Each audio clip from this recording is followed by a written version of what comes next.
পৃথিবীর সবথেকে সুন্দরী মেয়ের গল্প। শুধুমাত্র একটি সুন্দরী মেয়ের জন্য কত কিছু ঘটে যেতে পারে যা এই গল্পটি না শুনলে বুঝতেই পারবেন না। একদিন এক গরিব ছেলের সাথে একটি সুন্দরী মেয়ের দেখা হলো। মেয়েটি বোরকা পরিহিত অবস্থায় ছিল। মেয়েটির সাথে দেখা হওয়ার পরে সে ভাবতে লাগলো, মেয়েটির হাত ও চোখে এত সৌন্দর্য, তাহলে না জানি সে কত সুন্দর। ছেলেটি এসব চিন্তা করতে করতে মেয়েটিকে মনের মধ্যে ঢুকে ফেললো আর ভাবলো, ইস, যদি আমি এই মেয়েটিকে বিয়ে করতে পারতাম। আবার এদিকে সেই মেয়েটি বলল, আমি জীবনেও কখনো কোনো পুরুষ মানুষ দেখিনি, আজকে প্রথম আপনাকে দেখলাম। গতকাল আমার মা মৃত্যুবরণ করেন, এই প্রথম আমি বাড়ি থেকে বের হয়েছি। আমার 16 বছর বয়সে জীবনে কখনোই আমি বাড়ির বাইরে পা রাখিনি। আমার মা কখনোই আমাকে বাড়ি থেকে বের হতে দেয়নি। আমার মা সব সময় আমাকে লুকিয়ে রাখতেন। মা বলতেন, আমার এত সৌন্দর্য দেখলে মানুষ আমার ক্ষতি করবে। এই পৃথিবীর মানুষ খুবই ভয়ঙ্কর, তারা দেখলে আমাকে ছিঁড়ে বিড়ে খাবে। গতকাল মা মৃত্যুর পূর্বে আমাকে বলে গেছে একজন ভালো যুবকের কথা, সে এই জমিতে কাজ করবে। তার পরিবারে আপন বলতে কেউ নেই। মা বলেছে আমাকে তাকে বিয়ে করে নিতে। আমার মনে হয় আপনি সে যুবক যার কথা আমার মা আমাকে বলে গেছেন। আচ্ছা,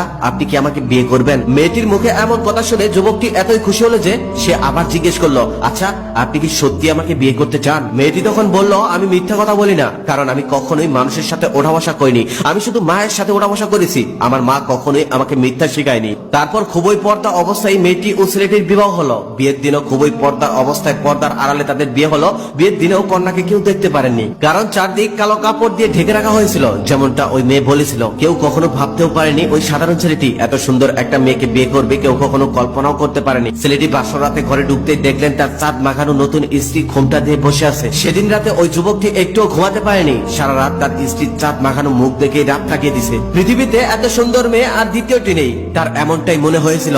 একসময় তার স্ত্রী ঘুমিয়ে যায়, আবার তিনি সকালবেলা ঘুম থেকে উঠে দেখেন তার স্বামী এখন পর্যন্ত তার মুখের দিকে তাকিয়ে আছে। তার চোখ দুটো লাল হয়ে গেছে। তিনি বুঝতে পারলেন তার স্বামী তার রূপে মুগ্ধ হয়ে গেছে, তাই তিনি সারা রাত ঘুমাননি। তাই তিনি সারা রাত তার মুখের পানি তাকিয়েছিলেন। এভাবে দীর্ঘ 1 মাস শুধু তার স্বামী তার স্ত্রীকে দেখলেন আর তিনি মনে মনে ভাবলেন, সুবহানাল্লাহ, একজন মানুষ এত সুন্দর হতে পারে। এখন তারা সংসার শুরু করেছেন। যেদিন থেকে ওই সুন্দর মেয়েটিকে ওই ছেলে বিয়ে করেছে, সেদিন থেকে তার জীবন অনেক সুন্দর ভাবে কেটে যাচ্ছে। খুব সুখে শান্তিতে সংসার করে যাচ্ছিল তারা। একদিন কি হলো, বাড়িতে একজন মহিলা আসলো। সে হঠাৎ করে আসলো আর বলল, আমি এই বাড়ির নতুন বউটা দেখতে চাই। বাড়িতে মেয়েটি একাই ছিল, তার স্বামী ছিল না। তার স্বামী বাইরে কাজ করতে গিয়েছিল। মেয়েটি তখন বলল, আমার স্বামী বাড়িতে আসুক, পরে দেখে যাবেন। মহিলাটি এই কথাটা শোনার পর রেগে গিয়ে বলল, এটা কেমন কথা? আমি তো কোনো পুরুষ মানুষ নই, আমি একজন মহিলা মানুষ, আমি দেখলে কি এমন হবে? মেয়েটি তখন বলল, আমার স্বামীর অনুমতি ছাড়া আমি কাউকে চেহারা দেখাতে পারবো না। আমার স্বামী বাড়িতে আসুক, পরে দেখে যাবেন, একটু বসুন। মহিলাটি তখন রেগে মেগে বাড়ি থেকে বের হয়ে গেল আর চিন্তা করতে লাগলো, সামান্য চাষার বইয়ের কত দেমাগ। তিনি আরো ভাবতে লাগলেন, কারণ কি? তার চেহারা দেখতে দেয় না কেন?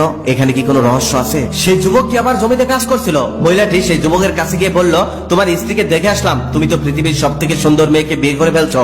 এমন সুন্দরী মেয়ে আমি জীবনেও কখনো দেখিনি। ছেলেটি সৎ সহজ ছিল, তাই বুঝতে পারেনি। সে ভাবছে সত্যি হয়তো। সেও তার কথায় তাল মিলিয়ে বলল, হ্যাঁ, আমার স্ত্রী পৃথিবীর সব থেকে সুন্দর। সে এতই সুন্দর যে রাতের বেলাতে তার রূপের আলোতে পুরো রুম আলোকিত হয়ে যায়। তাকে একবার যে দেখে তার উপর থেকে সে আর চোখ ফেরাতে পারে না। শুধু তাকে দেখতে মন চায়, তাকেই দেখতে মন চায়। মহিলাটি এবার সব বুঝতে পারলো। সে বুঝতে পারলো তাহলে এই জন্যই আমাকে দেখতে দেওয়া হয়নি। মহিলাটি তখন ওই যুবকের সাথে কথা বলা শেষ করে সোজা চলে গেল জমিদার বাড়িতে। সেই জমিদার ছিল খুব খারাপ মানুষ, সে মানুষকে নির্যাতন করত। মহিলাটি তখন জমিদারকে গিয়ে বলল, আপনার মতো একজন জমিদার থাকতে একজন কৃষক এত সুন্দর মেয়েকে বিয়ে করে কিভাবে? একজন কৃষকের ঘরে পৃথিবীর সব থেকে সুন্দর বউ, এটা কোনোভাবেই মানায় না। এটা একমাত্র জমিদারের ঘরে মানায়। জমিদার তখন ওই মহিলার কথা শোনার সাথে সাথে রেগে গেল আর প্রহরীদের দিয়ে তাদের দুজনকে ধরে আনতে পাঠালেন। তাদের দুজনকে রাত সবাই ধরে আনার পর ওই মহিলাটিকে জমিদার বলল, এই মেয়ে, তুমি আমার মতো জমিদার থাকতে ওই কৃষকের বউ হলে কেন? তোমার কি আমার মতো জমিদারকে চোখে পড়ে নাই? তুমি ওই সামান্য কৃষককে বিয়ে করেছো। মেয়েটি এবার বুঝতে পারলো যে সে ধরা পড়ে গেছে। এখন আর কোনো কিছু লুকিয়ে রেখে লাভ নেই। মনে মনে ভাবলো, আমি যদি এখন সকল সত্যিটা জমিদারকে বলে দেই, তাহলে হয়তো তিনি আমাদেরকে কিছুই করবেন না। তাই তিনি সকল সত্যি বলে দিল আর জমিদারকে অনুরোধ করে বলল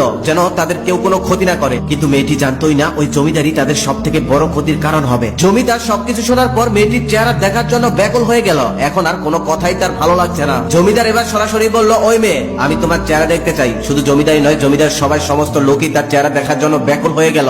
মেয়েটি তখন চেহারা দেখাতে অস্বীকৃতি জানালেন। জমিদারের কথা মতো জমিদারের লোকরা তখন তার পর্দা জোর করে খুলে ফেললো। পর্দা খোলার সাথে সাথেই তার চেহারা দেখে সবাই স্বপ্নের দেশে চলে গেল। এত সুন্দর মেয়ে আগে কেউ কখনো দেখেনি। সবাই যখন তার চেহারা দেখে হতভম্ব হয়ে দাঁড়িয়ে আছে, তখন ওই মেয়েটি তার স্বামীকে নিয়ে সেখান থেকে পালিয়ে গেল। মেয়েটি বলল, এখন আমাদের বাড়িতে যাওয়া যাবে না, বাড়িতে গেলে ঠিক ওই জমিদার আমাদেরকে ধরে আনবে আর আমাদের ক্ষতি করবে, চলো আমরা অনেক দূরে কোথাও চলে যাই। ছেলেটিও তখন বুঝতে পারলো যে জমিদার এত সহজে ছেড়ে দেওয়ার মানুষ না, তাই তারা দুজনে অনেক দূরে চলে গেল। জমিদার হুঁশ ফিরতেই তাদেরকে না দেখতে পেয়ে ঢোল পিটিয়ে ঘোষণা করে দিল, তাদের দুজনকে যে ধরে এনে দিতে পারবে তাকে আমার জমিদার সম্পত্তি থেকে অর্ধেক লিখে দেব। জমিদারও কখনো এত সুন্দর মেয়ে জীবনে দেখেনি, তাকে দেখে সে পাগল হয়ে গেল। তা না হলে কি জমিদারের অর্ধেক কেউ একটা মেয়ের জন্য লিখে দেয়? ওদিকে মানুষ জমিদার সম্পত্তি লোভ পেয়ে সেই মেয়েকে না পেলেও সেই ছেলেকে জমিদারের কাছে ধরে নিয়ে আসলো। জমিদার তখন সেই ছেলেকে আকুতি মিনতি করে বলল, আমার সম্পত্তির সবকিছু তোমাকে লিখে দেব, তারপরেও তুমি তোমার বউটা আমাকে দিয়ে দাও। মেয়েটির স্বামী তখন বলল, আপনি আমাকে সম্পত্তি দিয়ে আমার স্ত্রীকে আমার কাছ থেকে কিনে নিতে চান? মনে রাখবেন, শুধু আমি নয়, পৃথিবীর কোন স্বামী তার স্ত্রীকে বিক্রি করে দিবে না, সে সুন্দরী হোক